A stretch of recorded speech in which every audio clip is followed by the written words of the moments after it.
Hello and welcome to the Wargamer and another Horus Heresy painting tutorial. This time I'll be showing you how you can paint the Death Guard in their Legion colours, and of course I'll be using the Citadel range of paints to do so. So here we have the Mark IV Space Marine that I'll be painting as part of this tutorial.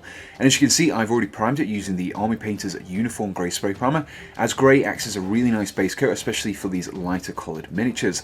Now you may also notice I've only part assembled this. I've kept the head and also the bolter arm, as you can see here, separate, as it makes painting these areas around the neck and also the chest areas much easier. Now the first task in painting this miniature is to base coat the armour. We want to achieve a nice dirty bone colour on the armour, so we're starting off with a base coat of Rakar flesh, followed by a wash of Seraphim Sepia mixed with Lamia Medium, and then finally we're applying some highlight using White Scar. Now when painting base coats, one of the things I always stress is to mix in some water with your base paint. This will really just improve the coverage. You can see here I've mixed in roughly 1/4 part water to 3/4 Rakar flesh, and this just thins it down just enough to apply it over the surface here. And you can see that when this dries, we'll be applying a second coat over the top, and this gives a really nice solid base coat on which to build up from. Now I'm just painting over all of the armour panels on this miniature. It doesn't matter if you overspill at this stage, as we'll be over painting these sections later on. Following the initial base coat, the next step is to wash over the surface of the armour with a 50-50 mix of Seraphim Sepia and Lamia Medium. And the reason why we're not applying Seraphim Sepia straight out the pot is it would be too strong, it would darken the armour colour too much. All we want this to do is to pull into the recesses and really bring out these details that we've got here. So just make sure you thoroughly apply it into these recesses and making sure that it pulls into all these gaps and crevices. So as you can see, the wash of Seraphim Sepia over the armour is giving this really nice grimy bone colour, and what we're going to be doing next is highlighting the edges. Now we're going to be using White Scar for this, and I've mixed in roughly 50-50 quantities of Lamia Medium to White Scar. So I'm going to be very carefully dragging the brush along these edges, like so. And the reason why we mixed in the Lamia Medium was just to dull down the brightness of it. We want only a very subtle highlight along these edges. We don't want to be too strong. I'm just going to be dragging the brush along these edges across the miniature, and this will really bring out some of the detailing. With the armour completed, the next step in painting our Death Guard Legionary is to paint these sections between the armour. We've also got the straps as well that go across the chest. We're painting all of these areas, first of all with Abaddon Black, followed by an Eshin Grey highlight, and then finally a final highlight of Dawnstone. So the first step is to apply a base coat of Abaddon Black. Now I've mixed in a small amount of water here just to improve the flow slightly. It also makes controlling the brush much easier, especially when you're trying to paint into these quite tight recesses that we've got just on the legs there. Now in addition to painting the recesses and the straps, we'll also be painting the actual stock of the bolter, and then also if I just bring in the helmet here as well, we'll also be painting the pipes just on the side of the helmet with Abaddon Black as well. With the Abaddon Black completed, the next step is to paint over the edges using Eshin Grey. Now the reason why we're using Eshin Grey is because it's much darker and it will provide a much more subtle highlight moving from the black to this dark grey. And then when we apply the next highlight of Dawnstone, we can use that to pick out some of the finer points. The final step in painting the black areas of the miniature is to perform an extreme highlight of Dawnstone, and this time we'll be picking out some of the top edges. So for example, on the straps here, we'll just be picking out some of these ridges just on this top side of the strap, like so, just to enhance the highlight there. You can imagine light coming down from above and hitting these tops of the straps and reflecting off. Now other areas also include, if I just bring in the bolter here, we're going to be painting on some of the corner areas as well. So if you can just about to see the corners there, so I'm just going to use my brush just to apply a small amount of Dawnstone just to these corner edges of the bolter. So with the black areas completed, the next step is start painting the green areas, and this includes the shoulder pad that we have here on this miniature. Now we're starting off with a base coat of Castellan Green, followed by a mixture of Lauren Forest and Lamia Medium, and then we'll be highlighting using Elysian Green before finally washing over the entire green areas using a Thonian Camo shade. So for this base coat, I've mixed in some water, and I've roughly made a 3 parts Castellan Green to 1 part water mixture here. This just improves the flow when you're painting it over the surface, and because I'm using a grey primer, it does cover it much more easily. Now what I'll be doing is waiting for this first layer to dry thoroughly, and then applying a second one over the top, and this gives a really nice and even base coat on which to build up from.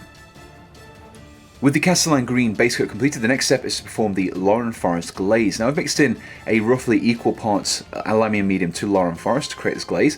I'm going to be focusing this along the top section here.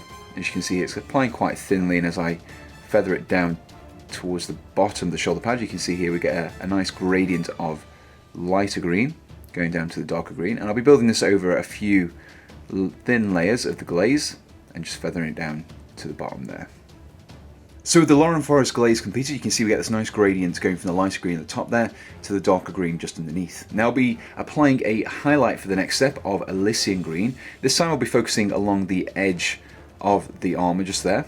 So I'm just going to get my brush here, mix in a small amount of water again just to improve the flow, and I'm just going to be dragging this brush along this edge like so, just along this top section, and this will really just enhance the detailing.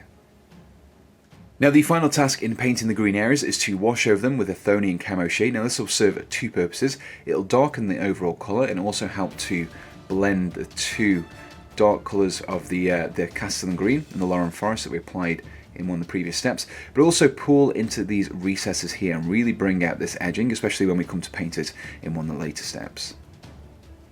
With the green areas of the miniature completed, the next step is to start painting the red lenses inside the helmet there. We're starting off with a base coat of Mephiston Red, before applying a small highlight of Fire Dragon Bright, and then finally a small dot of White Scar. So I've got a very fine brush here, and I've got a small amount of Mephiston Red just on the tip there. I'm going to be applying this into the lens. Now I've mixed in just some water here, just to improve the flow slightly and make it controlling the lens a lot easier. But you want to be very careful in its application. You don't want to be too strong because you don't want to overspill onto the areas we've already painted. So just use a small amount of brush and just build it up over a couple of steps. For the next step, I'll be applying a small amount of Fire Dragon Bright just to the bottom of the lens. Again, just using a small brush here. I've just mixed in some water again just to improve the flow. And this just enhances the glass effect on the lens. The final step in painting the lenses is to apply a small dot of White Scar just to these top left corners of the lenses, like so, just a small dot on the tip of the brush, and this just finishes off the glass reflective lens effect.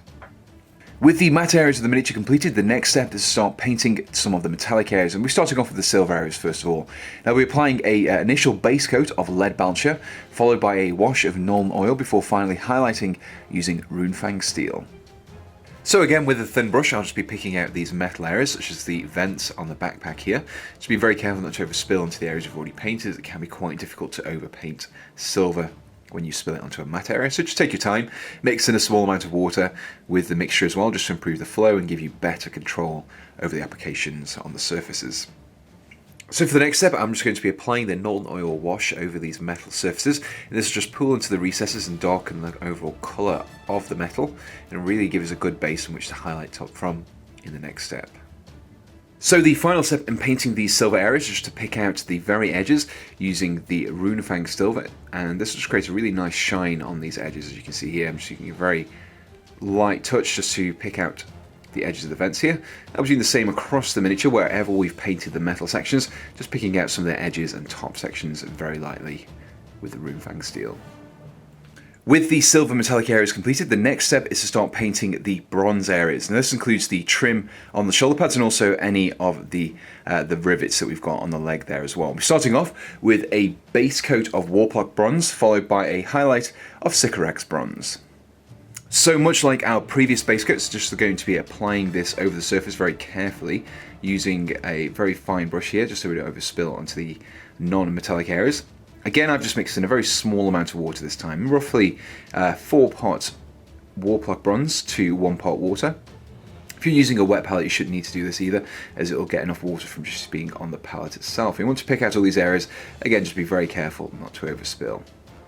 Following the initial Warplock bronze base coat, the next step is to highlight the areas we painted in the last step using Sycorax bronze this time.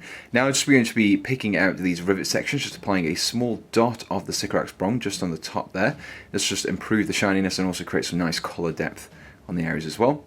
The same goes when you're painting the shoulder pads. And this time I'm going to be focusing mainly on the top section. So if you imagine light coming from the top of the miniature, we just want to apply the Sycorax bronze very, very delicately just across this trim here, and then just down, roughly halfway down the shoulder pad there as well. With the bronze areas completed, the next step is to add some weathering to the armor. Now this is an optional step, you don't have to do this, but if you want to get some nice grimy effects on these Death Guard, then you can follow these steps. Now for this we'll need two colours. We'll need, first of all, Rhinox Hide, and then we'll also need Agrax Earthshade. So the first step of weathering involves using a piece of sponge instead of a brush. Now I've dipped it into the Rhinox Hide there, removed most of the excess, and what I'll be doing is I'll be lightly dabbing this onto the surfaces where you would expect damage to occur, so such as these knee pads here. So I'm just going to be very lightly pressing the sponge on the surface.